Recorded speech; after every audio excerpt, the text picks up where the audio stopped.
The golden age of Hollywood was not as white as the studio heads wanted you to believe. While the cameras rolled on what looked like an exclusively European fantasy, a different reality existed behind the makeup and lighting. Some of the biggest stars of the 20th century were hiding mixed-race heritage in plain sight, living in fear that one slip-up could end their careers forever. Others fought openly to be seen for who they really were. These 16 actors survived the studio system and fundamentally changed who we see as a hero, a lover, and a star. Merle Oberon spent her entire life running from a truth that would have destroyed her. Born in Bombay in 1911 to a British father and a mother of Sri Lankan ancestry, she possessed a beauty that Hollywood struggled to place. To survive, she invented a lie about being born in Tasmania, Australia, claiming her birth records were lost in a fire. The studios lightened her skin in publicity photos, while she used heavy makeup to mask her natural complexion. It worked, leading to an Oscar nomination and genuine superstardom in films like Wuthering Heights. But the fear never left her. Even when her nephew wrote a book about her hidden heritage in 1985, 6 years after she died, the world was shocked. She proved a mixed-race woman could rule the box office, even if she had to hide to do it. While Oberon hid her background, Anthony Quinn used his to become everyone. Born in Mexico to an Irish father and a Mexican mother, Quinn realized early on that Hollywood did not know where to put him, so he decided to be everywhere. He played a Greek in Zorba the Greek, an Arab in Lawrence of Arabia, and a Native American in The Plainsman. He refused to be trapped by his last name or his looks. Quinn won 2 Oscars by proving that an actor with mixed heritage offered the unique ability to bridge cultures. He embodied the idea that ethnicity was not a barrier, but a tool. By the time he died in 2001, he had amassed over 150 credits, making him one of the most employed and versatile actors in history. Yul Brynner understood that if you confuse people enough, they stop asking questions and just watch. He burst onto the screen in 1956 as the King of Siam, bald, shirtless, and undeniably powerful. He claimed to be part Mongol, born on a Russian island, and told reporters he had Romani blood. The truth was slightly different, but just as fascinating. As he was born in Vladivostok to a Swiss-German father and a mother with Buryat ancestry. Brynner leaned into the ambiguity and created an exotic persona that allowed him to be a sex symbol in an era when Asian men were rarely cast as leads. He created a new category entirely, rather than trying to pass as white. Whether playing an Egyptian pharaoh or a cowboy in The Magnificent Seven, Brynner forced Hollywood to accept a hero who looked nothing like John Wayne. We remember her as the ultimate American redhead, but Rita Hayworth was born Margarita Cancino. Her father was a Spanish dancer, and her early career saw her cast as the stereotypical ethnic extra. The studio bosses saw potential, but they demanded she erase the Latina to achieve stardom. Margarita underwent painful electrolysis to raise her hairline and reshape her forehead. She dyed her dark hair red and changed her name to Hayworth. The transformation was absolute, making her the biggest pinup of the 1940s and the star of Gilda. But she often lamented that men went to bed with Gilda and woke up with her. Her story is a stark reminder of the physical price paid by mixed heritage actors to fit the narrow beauty standards of the Golden Age. These stories are just the beginning. Hit that subscribe button and turn on notifications now to uncover more hidden history with us. We upload deep examinations like this every week. Now, we return to the list. Fredi Washington faced a different problem because she was too light for black roles and too honest for white ones. With green eyes and fair skin, she could have easily passed as white and enjoyed a lucrative career like Merle Oberon. But Washington refused. In 1934, she starred in the original Imitation of Life, playing a woman who rejects her black mother to pass as white. The performance was so convincing that audiences assumed she was actually passing. Off-screen, she was a fierce activist who founded the Negro Actors Guild and fought for better treatment of black performers. Hollywood stopped hiring her because they did not know what to do with a woman who looked white but proudly identified as black. She sacrificed fame for integrity, leaving a legacy of courage that outlasted her filmography. When color film took over in the 1940s, the studios needed someone who popped on screen, and they found Maria Montez. Born in the Dominican Republic to a Spanish father and a Dominican mother, Montez performed rather than just acted. She became known as the Queen of Technicolor, while starring in fantasy adventures like Arabian Nights and Cobra Woman. Unlike others who tried to tone down their heritage, Montez exaggerated it by playing queens, princesses, and seductresses from vague, exotic lands. Her thick accent and fiery personality became her trademark. She proved that a Latina actress could carry a major studio film, paving the way for the stars who followed. Although she died young at 39, she was the face of Hollywood fantasy for a decade. Frank Silvera was the ultimate shapeshifter. Born in Jamaica to a mixed-race mother and a Jewish father, he moved to Boston as a child and eventually found his way to the stage. Silvera was racially ambiguous enough to play almost anyone, and he did.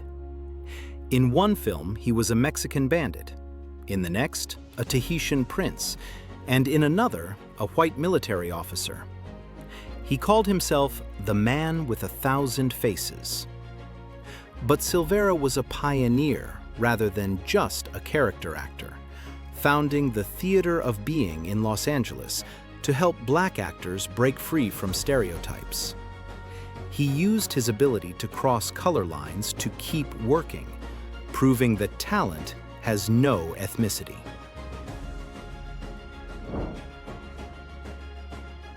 Before Ursula Andress walked out of the ocean, there was Linda Christian. Born Blanca Rosa Welter in Mexico to a Dutch father and a Mexican mother, she was a true citizen of the world who spoke 7 languages. Her stunning mixed European and Latina features caught the eye of Hollywood scouts, and she soon became a favorite of the tabloids. In 1954, she made history by playing the female lead in a television adaptation of Casino Royale, technically making her the very first Bond girl. While her film career never reached the heights of her fame as a socialite and wife of Tyrone Power, Christian represented a new kind of global beauty that Hollywood was just beginning to understand. You might know him as the dashing boyfriend in Psycho, or Julius Caesar in Spartacus. John Gavin was actually born Juan Vincent Apablasa. His father was of Chilean descent, and his mother was a Mexican aristocrat. Gavin was fully bilingual and deeply connected to his roots. But in the 1950s, Universal Studios saw him as the next Rock Hudson. They cast him as the all-American hero and completely ignored his Hispanic heritage. It wasn't until much later, when President Ronald Reagan appointed him ambassador to Mexico in 1981, that his background became widely celebrated. Gavin played the game perfectly, slipping into the white leading man role while maintaining his cultural identity in private. Dorothy Dandridge broke the ceiling that kept black women in the kitchen. Born to a mother of mixed ancestry, Dandridge had a sophisticated and glamorous look that challenged the domestic stereotypes of the 1950s. When she starred in Carmen Jones in 1954, she became the first African-American woman nominated for the Best Actress Oscar. She proved she was a leading lady in every sense, because she was beautiful, talented, and commanding. But the industry broke her heart. After the Oscar nomination, the roles simply didn't exist. She was too famous for minor parts, but black in an industry that wouldn't cast her as a romantic lead opposite white men. Her career stalled, but her impact remained undeniable as she opened the door for every woman of color who followed. Harry Belafonte had the looks of the matinee idol and the voice of a legend. Born in Harlem to Jamaican parents of mixed black, Jewish, and Dutch descent, Belafonte refused to play subservient roles. In 1957, he starred in Island in the Sun, where his character hinted at a romance with a white woman played by Joan Fontaine. It was scandalous for the time and led to boycotts in the South. But Belafonte did not care. He used his fame as the King of Calypso to fund the civil rights movement and became a close confidant of Martin Luther King Jr. He showed that a mixed-race actor could be a sex symbol, a box office draw, and a dangerous political force all at once. MGM called her a sepia discovery. Lena Horne, possessed, mixed European, African, and Native American ancestry, and was stunningly beautiful. But she was a nightmare for studio executives who wanted compliant actors. She signed a contract with a specific clause stating she would never play a maid. This limited her drastically. The studio filmed her singing numbers in a way that could be easily cut out when the movies were shown in the segregated South. In films like Stormy Weather, she stood alone, beautiful and isolated. Horne hated the compromise, but her presence on screen was revolutionary. She forced white audiences to acknowledge black beauty without the comfort of a servant's uniform. Orson Welles called her the most exciting woman in the world. Eartha Kitt was born on a cotton plantation in South Carolina as the product of a black mother and a white father she never knew. Her mixed heritage and unique feline features made her impossible to categorize. She sang in 10 languages and played roles that defied race, including the first black Catwoman in the 1960s Batman series. Kitt stood out rather than trying to blend in. Her voice, her movement, and her intensity were unlike anything Hollywood had seen. She turned her otherness into a superpower and proved that you didn't need to fit a mold to be an icon. By the late 1950s, the grip of the white-only leading lady was loosening, and France Nguyen helped pry it open. Born in Marseille to a French mother and a Vietnamese father, Nguyen was discovered on a beach and brought to Hollywood.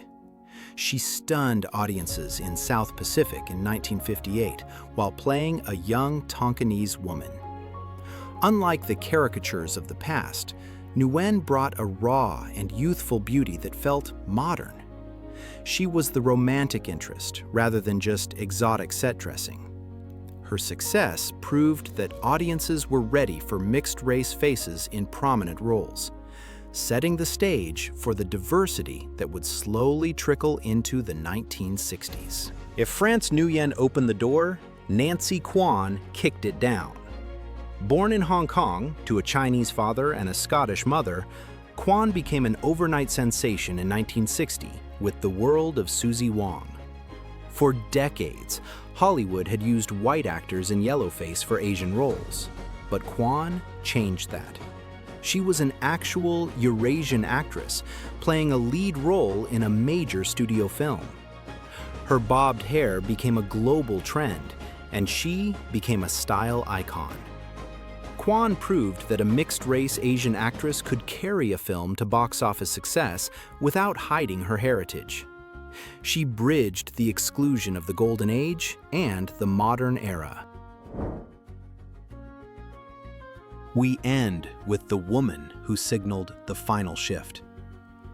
In the mid-1960s, a young actress named Raquel Tejada arrived in Hollywood. The studio wanted to change her name to Debbie because they said Raquel was too ethnic. She refused. She kept her first name, but took her husband's last name, becoming Raquel Welch. Born to a Bolivian father and an English mother, she became the biggest sex symbol on the planet after 1 million years BC.